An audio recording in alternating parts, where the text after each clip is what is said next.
Hello friends, my name is Piyush Maurya. आज हम इस लेक्चर में बात करने वाले हैं ई वेस्ट के बारे में। ई वेस्ट जनरल स्टडी पेपर 3 का एक बहुत ही महत्वपूर्ण टॉपिक है और ये काफ़ी रिलेवेंस भी रखता है। दोस्तों, जैसे जैसे दुनिया में डिजिटाइजेशन बढ़ रहा है, लोगों की लाइफ स्टाइल बदल रही है और टेक्नोलॉजी बहुत तेज़ी से बदल रही है। तो ऐसे में जो ई वेस्ट की प्रॉब्लम है वो भी काफ़ी तेज़ी से उभर रही है और एक चुनौती बन चुकी है ये दुनिया के सामने, क्योंकि इनको डिकम्पोज करना, इनका रिसाइकलिंग करना, ये एक काफ़ी कठिन काम है और इसमें काफ़ी दक्षता या एफिशिएंसी चाहिए होती है, जिससे कि इसका निस्तारण सही से किया जा सके। देखिए, हम यहाँ देखते हैं कि इलेक्ट्रॉनिक वेस्ट में आते क्या क्या हैं। एक तो इसमें जो भी हमारे इलेक्ट्रिकल गैजेट्स हैं जो पुराने हो जाते हैं, जिनका उपयोग नहीं रह जाता कोई, और जो डिस्कार्डेड होते हैं, उनको ई वेस्ट की कैटेगरी में रखा जाता है। लोग उनको छोड़ देते हैं या फिर उसको बेच देते हैं किसी ऐसे व्यक्ति को जो उसका रिसाइकलिंग और उसका रीफर्बिशिंग नहीं कर पाता है और वो एक तरीके से कचरे के रूप में बदल जाता है। इसको 21 टाइप्स हैं जो टू कैटेगरीज में रखे जा सकते हैं। IT and communication waste. IT और कम्युनिकेशन वेस्ट में वे उपकरण आते हैं जो जैसे कि कंप्यूटर हो गया एंड मोबाइल गैजेट्स एंड जो भी डिजिटल गैजेट्स जिसका हम उपयोग प्रोफेशनल लाइफ में भी करते हैं, उनको हम आईटी एंड कम्युनिकेशन वेस्ट में रख सकते हैं। सेम वैसे ही consumer electrical and electronic waste आते हैं, जिसमें वाइट गुड्स जिनको हम बोलते हैं, इसमें आते हैं। इसमें आप एलसीडी स्क्रीन वाली जो टीवी होती है and wires, cables and fridge, refrigerators, इनको हम consumer electrical and electronic waste में रख सकते हैं। इसमें उनके कंपोनेंट्स होते हैं, कंज्यूमरेबल्स भी होते हैं, पार्ट्स होते हैं एंड स्पेयर्स होते हैं, जो एक वेस्ट के रूप में चुनौती प्रस्तुत करते हैं। आगे हम देखते हैं इनके हार्मफुल इफ़ेक्ट्स क्या होते हैं। ये मोस्टली इसमें जो हैजार्डस सब्सटेंस पाए जाते हैं वो होते हैं arsenic, mercury, lead and cadmium.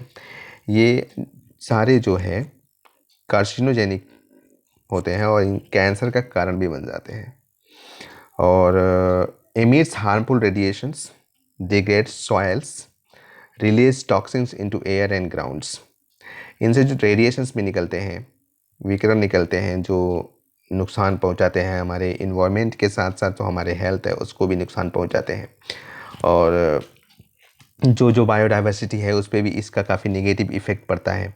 जो रेडिएशंस निकलते हैं उससे हमारे जो पैरेलल जो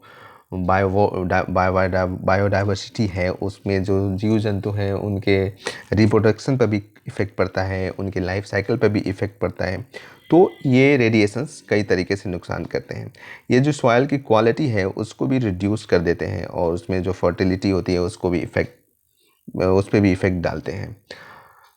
और जहरीले पदार्थ जो हैं हवा में भी छोड़ते हैं, और जैसे कि वो जैसे लेड है।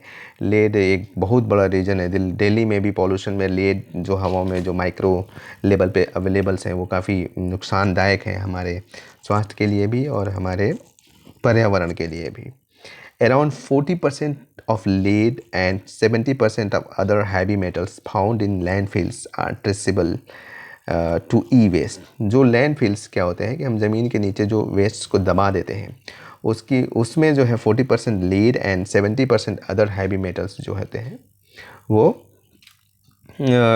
एक तरीके से ई वेस्ट के रूप में बदल जाते हैं।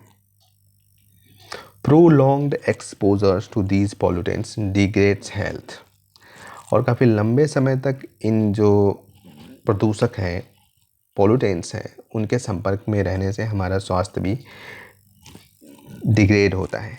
जैसे कि नर्वस सिस्टम में इसका इफ़ेक्ट पड़ता है, किडनीज पे भी पड़ता है, ब्रेन पे भी इफ़ेक्ट पड़ता है। नर्वस सिस्टम में हमारा जो सेंट्रल नर्वस सिस्टम है और जो पेरिफेरल नर्वस सिस्टम है उस पर इसका इफ़ेक्ट पड़ता है और हमारी बॉडी में प्रॉब्लम्स आ जाती हैं और हम सब चीज़ों पर सही से हम चीज़ों को मैनेज नहीं कर पाते। किडनी में भी प्रॉब्लम्स आती हैं इसकी वजह से, लाइक किडनी में स्टोन बनना एंड जो किडनी से रिलेटेड और भी बीमारियां हैं, ब्रेन पर भी इसका इफ़ेक्ट पड़ता है।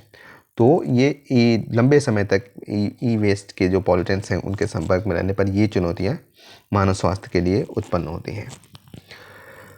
दूसरी बात, जो वर्कर्स हैं वो इसमें जो अनऑर्गेनाइज सेक्टर में हैं, वो जो ई वेस्ट को, रिसाइकलिंग को हैंडल करते हैं, वो भी कई तरह की बीमारियों से पीड़ित होते हैं। जैसे ब्रीथिंग प्रॉब्लम्स होती है, कफिंग की प्रॉब्लम्स होती है, इरिटेशंस होता है। अनऑर्गेनाइज सेक्टर के जो वर्कर्स हैं उसमें हम काउंट कर सकते हैं जो कबाड़ी वाला, जो हमारे वहाँ गलियों में घूमते हैं और इकट्ठा करते हैं कबाड़ को, एंड स्क्रैप डीलर्स, डिसमेंटलर्स इसमें आते हैं। और विडंबना ये है, this is a big irony, इनको ये नहीं पता है कि जो भी ये ई वेस्ट कलेक्ट कर रहे हैं उसका इनके हेल्थ के ऊपर क्या प्रभाव पड़ता है। They people are just doing these things to increase their income और टू सर्वाइव। और आगे हम देखते हैं ई वेस्ट इन इंडिया। दोस्तों, as per the global e waste monitor 2017, India generates 2 million tons e waste annually.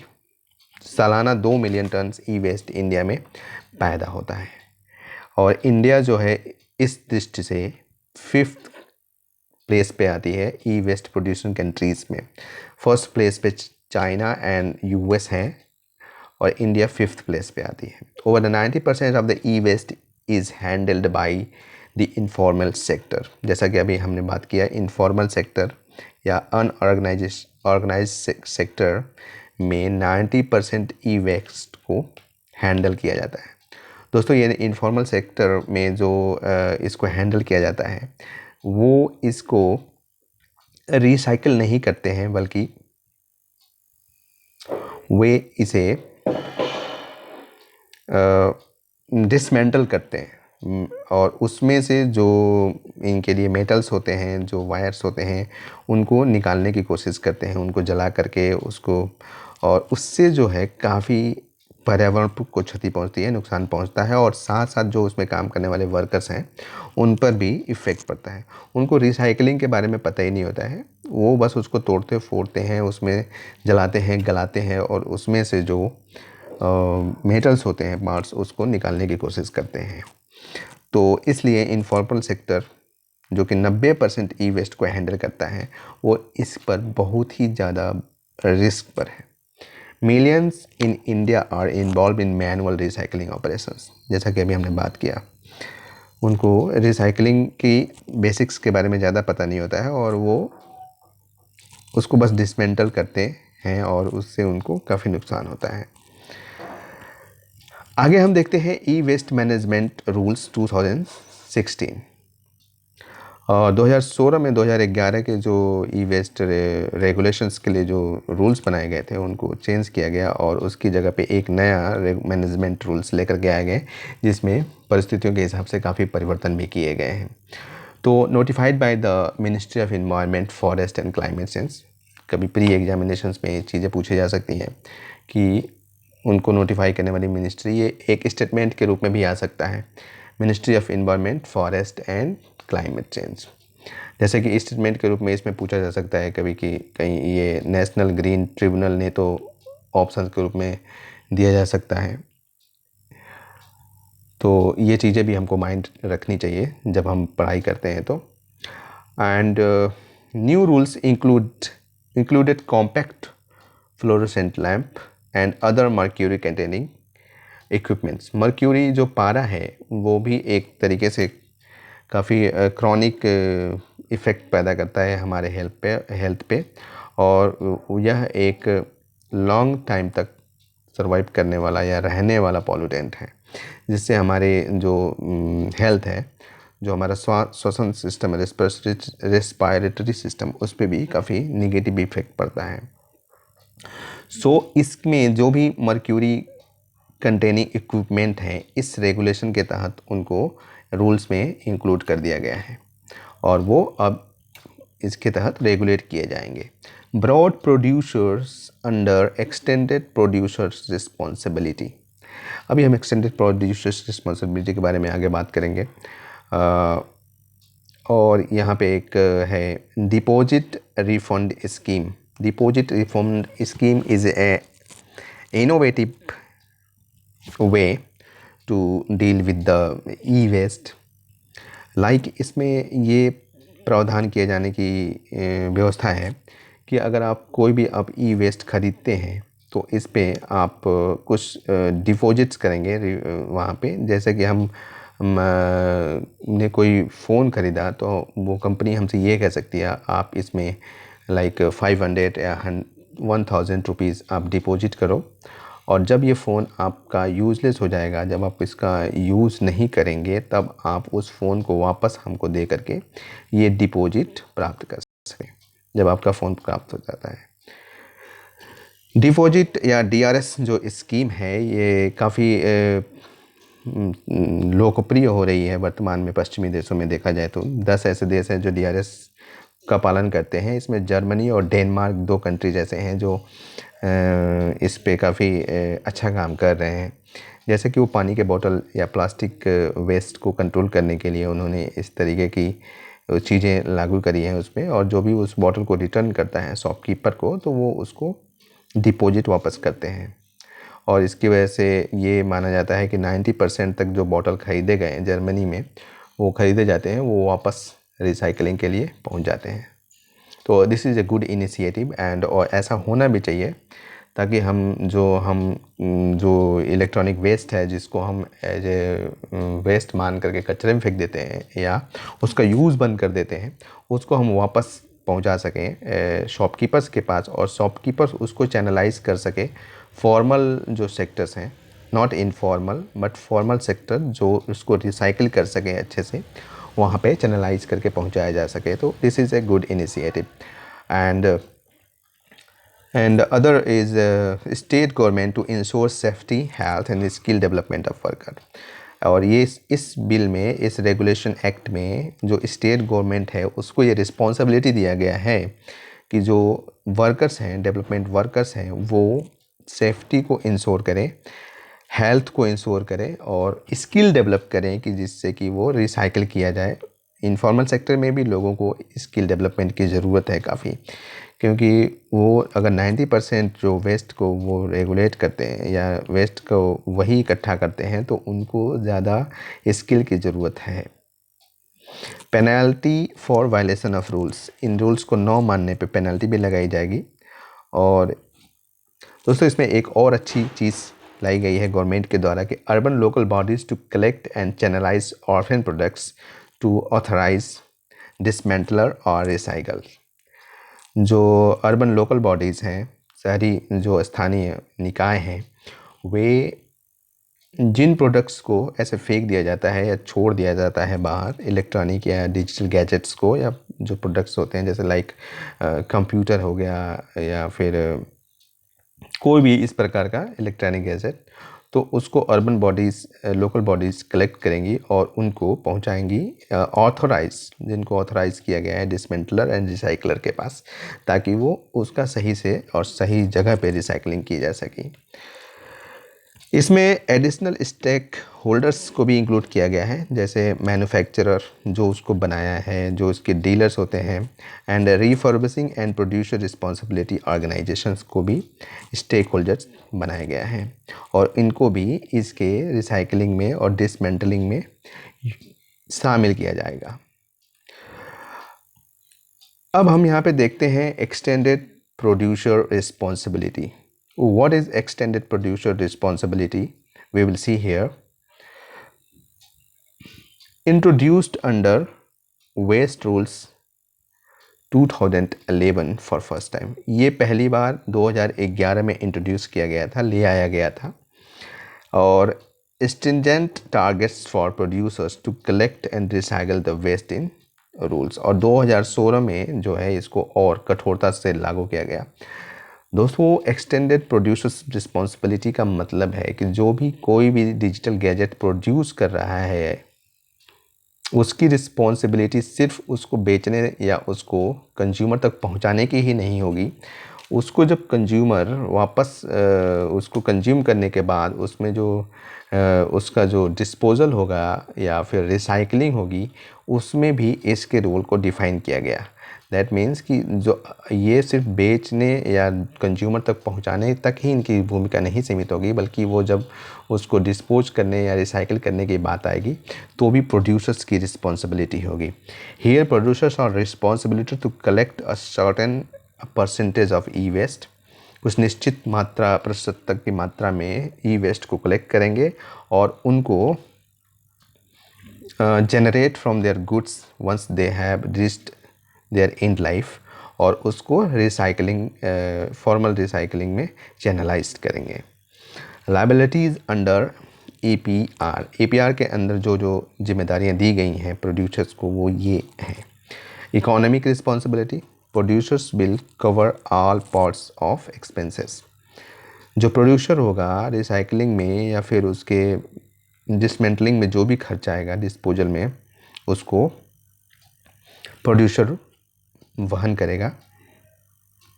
Physical responsibility, manufacturer is involve in the physical management of the products and their effects.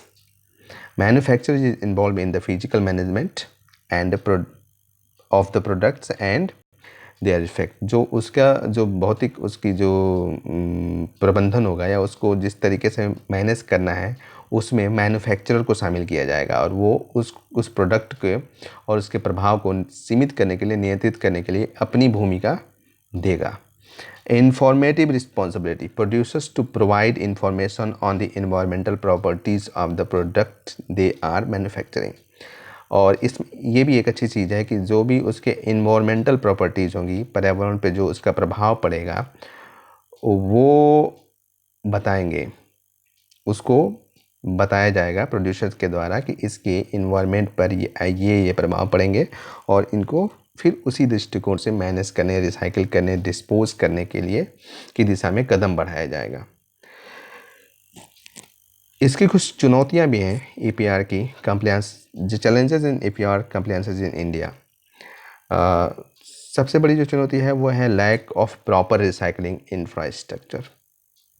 ये एक बड़ी चुनौती है। जो recycling infrastructure है India में वो ज़्यादा नहीं है, और चूँकि हमारे देश की जनसंख्या काफ़ी ज़्यादा है, रिसोर्सेज पे दबाव काफ़ी ज़्यादा होता है, इस दृष्टिकोण से भी रिसाइकलिंग इंफ्रास्ट्रक्चर्स डेवलप करना एक बहुत ही चुनौतीपूर्ण काम है।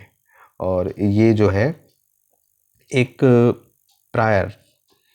प्राइमरी चैलेंज है ईपीआर के लिए। Due to lack low scale of operational and locational aspects. जो ऑपरेशनल या उसको चलाने के लिए और जो उसके लिए एक जगह की ज़रूरत होगी कंपनीज़ को, उसके लिए जो है चलाने के लिए उनको इस चलाने के लिए अलग तरीके की टेक्नोलॉजी एंड उसको स्किल्ड लेबर की ज़रूरत होगी, और जो एक उस संयंत्र को लगाने के लिए रिसाइकलिंग को उसके लिए एक जगह की ज़रूरत होगी। It is economically and physically viable for each producers to set up their recycling unit. जो भी उत्पादक हैं उनके लिए सभी के लिए जो है इस तरीके के संयंत्र लगाना फीजिबल नहीं है। लाइक उनके लिए उनको इसमें नुकसान भी उठाना पड़ सकता है, क्योंकि सारे प्रोड्यूसर्स एक ही स्केल पे बेनिफिट गेन नहीं करते हैं।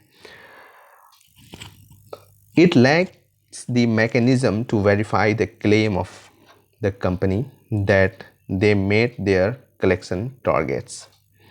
और इसमें इस चीज़ को वेरीफाई करने के लिए कोई भी मैकेनिज़्म नहीं है कि उस कंपनी ने ये क्लेम किया कि हमने इतना ई वेस्ट कलेक्ट किया है, लेकिन उस ई वेस्ट कलेक्शन का जो वेरिफिकेशन है वो पॉसिबल नहीं हो पाएगा इस रूल्स के तहत, क्योंकि इसमें कोई भी मैकेनिज़्म ऐसा नहीं दिया गया है कि उसको वेरीफाई किया जा सके कि जो कंपनी ने इंफॉर्मेशन दिया है वो सही है या नहीं है। Producers are responsible only for the waste arising from their own products. और जो प्रोड्यूसर्स हैं उनकी रिस्पॉन्सिबिलिटी सिर्फ उनके द्वारा ही पैदा किए गए प्रोडक्ट्स के लिए है। There is no mechanism to handle illegal market. जो ई वेस्ट का इलीगल मार्केट है, जो डिजिटल मार्केट है इलीगल, या उसको हम ग्रे मार्केट भी कहते हैं, उसको मैनेज करने के लिए कोई भी मैकेनिज़्म नहीं है उसको हैंडल करने के लिए। तो ये एक तरीके से दोधारी तलवार की तरह भी हो सकता है कि लाइक इस रूल्स की वजह से यह भी हो सकता है कि ग्रे मार्केट जो इकोनॉमी है वो काफ़ी तेज़ी से बढ़ जाए। जो लोग इनफॉर्मल सेक्टर के वर्कर्स हैं वो उसमें चले जाएं। This kind of challenges could be arise. Focus is more on formal sector. ये एक ड्रॉबैक है जो बड़ा है, rather on informal sector. जबकि हमने देखा कि 90% जो ई वेस्ट मैनेजमेंट है वो इनफॉर्मल सेक्टर में ही किया जाता है, लेकिन इस रूल्स में, मैनेजमेंट रूल में, जो फॉर्मल सेक्टर है उस पे फोकस किया गया है। तो I think this is how can you define these things कि ये कैसे इफ़ेक्टिव होगा। Which is primarily responsible for the collection of e waste. Like information sector जो है सबसे पहले वही ई वेस्ट को जो है कलेक्ट करते हैं, फिर उसको चैनलाइज किया जा सकता है इनफॉर्मल सेक्टर में। लेकिन इस इनफॉर्मल सेक्टर को भी मैनेज करने के लिए, रेगुलेट करने के लिए इसमें होना चाहिए था। आगे हम देखते हैं measures that can be taken, जो कदम उठाए जा सकते हैं वो हम देखते हैं। India has a vibrant informal waste gathering sector with millions of waste pickers. Industry can be use this infrastructure to retrieve this discarded e-gadgets. जो इनफॉर्मल सेक्टर के लाखों लोग जो कचरा उठाने वाले, कबाड़ी वाले हैं, उनका यूज़ इंडस्ट्री कर सकती है। जो ई गैजेट्स को कलेक्ट करने का जो है, उनको आप इंसेंटिव दे सकते हो, कुछ पैसे दे सकते हो, और वो ले आकर के सीधे कंपनी में जमा करे उस प्रोडक्ट को, कचरे वाले, कबाड़ी वाले। तो ये एक अच्छा तरीका हो सकता है ई वेस्ट को कलेक्ट करने का। Integration of the informal and organised waste processing sector. जो इनफॉर्मल और ऑर्गेनाइज्ड सेक्टर है उन दोनों का इंटीग्रेशन कर दिया, उन दोनों के एक में मिला दिया जाए। In a planned way can help in reducing the menace of the e waste. और इसको एक योजनाबद्ध तरीके से किया जाना चाहिए। इससे भी जो है ई वेस्ट का जो खतरा है उसको मैनेज किया जा सकता है। Training to unskilled e waste recyclers. Unskilled जो ई वेस्ट रिसाइकलर्स हैं उनको ट्रेन किया जाए ताकि वो जो है उसकी रिसाइकलिंग के लिए, डिसमेंटलिंग के लिए जो भी रिक्वायर्ड इफ़िशियंसी है उसका प्रयोग कर सकें, और ensure safe and scientific environment, और सुरक्षित और एक तरीके से वैज्ञानिक वातावरण को बना के रखा जा सके। Producers to set up collection centres. जो प्रोड्यूसर्स हैं उनको कलेक्शन सेंटर बनाना चाहिए जगह जगह पर, ताकि वहाँ पे लोग जो है अपने ई वेस्ट को ले आकर के एक जमा कर सकें और उसको जो है चैनलाइज किया जा सके फिर से फॉर्मल सेक्टर में। Organisation of quarterly collection drives और प्रोवाइड ड्रॉप ऑफ सेंटर्स। मतलब महीने में या 3 महीने पे या 15 दिनों में जो है कलेक्ट किया जाए, उसको अभियान चलाया जाए उसको कलेक्ट करने के लिए जो ई वेस्ट होते हैं उनको, और उसको जो है सही तरीके से फॉर्मल सेक्टर्स में रिसाइकलिंग के लिए पहुंचाया जा सके। Producers can offer attractive buyback prices for circuit boards and channelise their recycling to the formal sector. Buybacks का मतलब कि जो प्रोड्यूसर्स हैं वो बाईबैक्स की कुछ स्कीम्स रख सकते हैं, जैसे कि आप कोई डिजिटल गैजेट यूज़ करते हो उसको वापस वो कंपनी कम दामों पर ख़रीदे और उसको जो है फॉर्मल सेक्टर में रिसाइकलिंग के लिए चैनलाइज करें। Wire stripping units can be set up at the points of aggregation and burning. Wire stripping units लगाए जा सकते हैं, जो points of aggregation and burning है वहाँ पे वायर स्ट्रिपिंग यूनिट्स लगाए जा सकते हैं, जो जिससे क्या होगा कि जो इनफॉर्मल सेक्टर में जो वायर को जलाते हैं और उसको डिसमेंटल करते हैं, उससे जो पॉल्यूशन फैलता है, जो इन्वायरमेंट को नुकसान होता है, उसको नियंत्रित किया जा सकता है. The e-waste management rules needs to be backed by regulatory framework. जो ई वेस्ट मैनेजमेंट रूल्स हैं, इनको बैक करने के लिए या इनको लागू करवाने के लिए एक रेगुलेटरी विनियामक फ्रेमवर्क या ढांचे की ज़रूरत पड़ती है. नेसेसरी इंफ्रास्ट्रक्चर चाहिए, आवश्यक जो आधारभूत संरचनाएं हैं उनको, जैसे कि रिसाइकलिंग संयंत्र हो गया, पिकअप सेंटर हो गया एंड कलेक्शन सेंटर्स हो गए, इन सब की इंफ्रास्ट्रक्चर की ज़रूरत पड़ती है जिसको लागू किया जाना चाहिए या लाया जाना चाहिए. इन्वायरमेंटल कॉम्प्लायंसेस मतलब पर्यावरण को सही रखने के लिए जो एक डेडिकेशन चाहिए, जो वो होना चाहिए, और फिर हम इस मैनेजमेंट रूल्स का लाभ ज़्यादा अच्छे से उठा सकते हैं. And finally we have reached at the conclusion. तो कंक्लूजन में जैसा कि यहाँ पे दिया गया है कि e waste generation is rising rapidly, काफ़ी तेज़ी से बढ़ रहा है, एंड इन इंडिया, भारत में, and it is expected to increase with increasing dependence on electronics. जो लोगों की लाइफ स्टाइल में, जैसे हमने शुरू से बात किया था कि जो इलेक्ट्रॉनिक्स पे लोगों की डिपेंडेंसी है वो काफ़ी तेज़ी से बढ़ रही है, तो इस उम्मीद है कि ये ई वेस्ट भी काफ़ी तेज़ी से ही बढ़ेगा. जैसा कि अभी एक सोलर पैनल्स लगाए जाते हैं, जो सोलर पैनल्स लगाए जाते हैं सोलर एनर्जी के लिए, तो सोलर सेल्स भी एक तरीके से एक नए ई वेस्ट के रूप में वो काफ़ी तेज़ी से चुनौती बनते जा रहे हैं. और जैसा कि अगर इसको समय रहते मैनेज नहीं किया गया तो ये भी काफ़ी बड़ी चुनौती बन सकते हैं. तो जैसा यही है कि जो भी हम इनोवेटिव चीज़ें लेकर के एक प्रॉब्लम से टैकल करने के लिए आते हैं, तो उसको एक्सेसिव जो उसका यूज़ होता है, उसकी वजह से वो चीज़ एक चुनौती बन जाती है. जैसे कि क्लाइमेट चेंज आज हमारे सामने एक चुनौती के रूप में जिस प्रकार से उभरा हुआ है, वो इंडस्ट्रियल रिवॉल्यूशन का ही नतीजा है.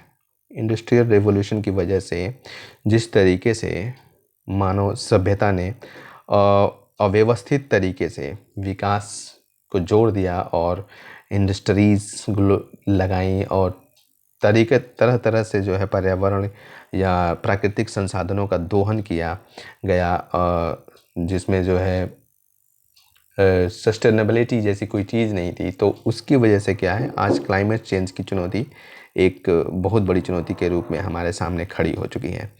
और इंडस्ट्रियल रिवॉल्यूशन जैसा हुआ था उस टाइम पे, वो अच्छी लग रही थी और वो काफ़ी रिवोल्यूशनरी, इसलिए उसको रिवोल्यूशन कहा गया क्योंकि उसने ह्यूमन सिविलाइजेशन में बहुत बड़ा परिवर्तन ला दिया. और ये बिल्कुल सही भी है, लेकिन उसके साथ जो चुनौतियां हैं उनसे भी निपटने की काफ़ी उतनी ही ज़रूरत थी जितना उसका लाभ लेने की ज़रूरत थी. The management of the same is a major challenge. और इस जो इलेक्ट्रॉनिक वेस्ट जो तेज़ी से चुनौती बनता जा रहा है, उसका मैनेजमेंट जो है उतनी ही बड़ी चुनौती है इंडियंस के सामने. Indians are still to realise the association between the cause of generation of east waste and its effects including detrimental health and environmental effect. बहुत सारे जो हमारी मैक्सिमम ऑफ द पॉपुलेशन जो डिजिटल उपकरणों का प्रयोग करते हैं, उनमें इस तरीके की अवेयरनेस भी नहीं है कि ये जो ई वेस्ट है जो वो प्रोड्यूस कर रहे हैं, वो किस तरीके से इन्वायरमेंट को और उनके हेल्थ को नुकसान पहुंचा रहा है. तो एक जागरूकता अभियान की भी ज़रूरत है जो लोगों को ई वेस्ट के प्रति सतर्क बना सके. तो दोस्तों, आज बस इतना ही. Thank you so much.